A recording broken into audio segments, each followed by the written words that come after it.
Recording by Alan Winterroud. Earthmen Bearing Gifts by Fredric Brown. Dar sat alone in his room, meditating. From outside the door he caught a thought-wave equivalent to a knock, and glancing at the door, he willed it to slide open. It opened. "Enter, my friend," he said. He could have projected the idea telepathically, but with only two persons present, speech was more polite. Ejon Key entered. "You are up late tonight, my leader," he said. "Yes, Key. Within an hour the Earth rocket is due to land, and I wish to see it. Yes, I know, it will land 1,000 miles away if their calculations are correct, beyond the horizon. But if it lands even twice that far, the flash of the atomic explosion should be visible. And I have waited long for first contact. For even though no Earthman will be on that rocket, it will still be first contact for them. Of course, our telepath teams have been reading their thoughts for many centuries, but this will be the first physical contact between Mars and Earth."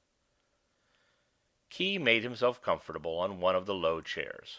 "True," he said. "I have not followed recent reports too closely, though. Why are they using an atomic warhead? I know they suppose our planet is uninhabited, but still—" "They will watch the flash through their lunar telescopes and get what do they call it? A spectroscopic analysis?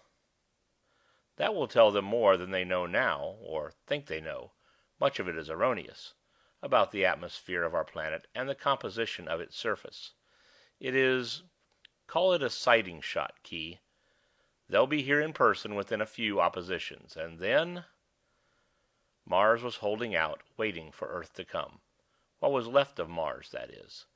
This one small city of about 900 beings.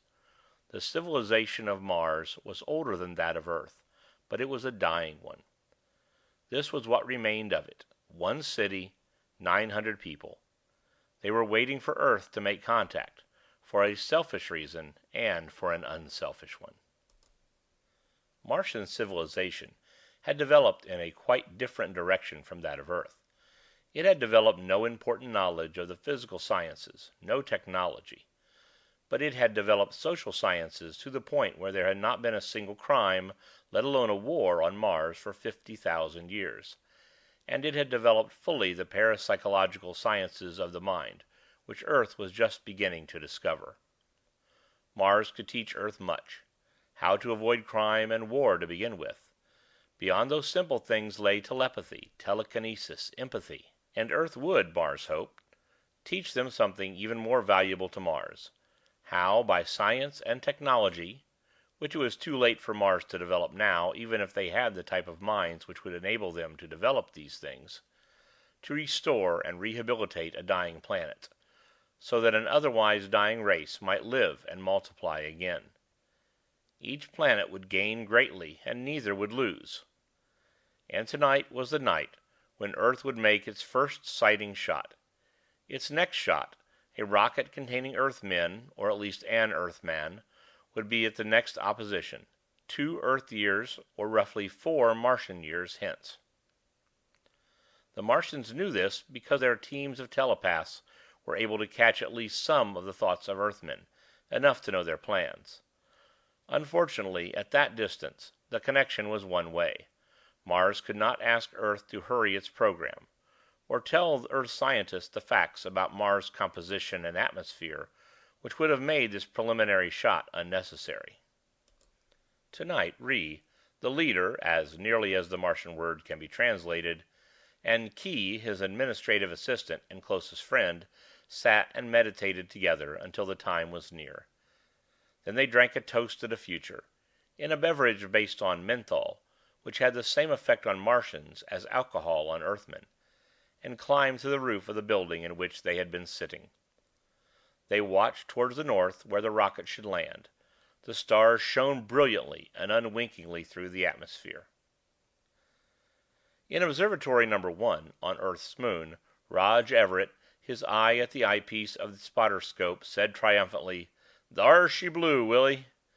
And now, as soon as the films are developed, we'll know the score on that old planet Mars." He straightened up. There'd be no more to see now, and he and Willie Sanger shook hands solemnly. It was an historical occasion. "Hope it didn't kill anybody. Any Martians, that is. Raj, did it hit dead center in Syrtis Major?" "Nearest matters.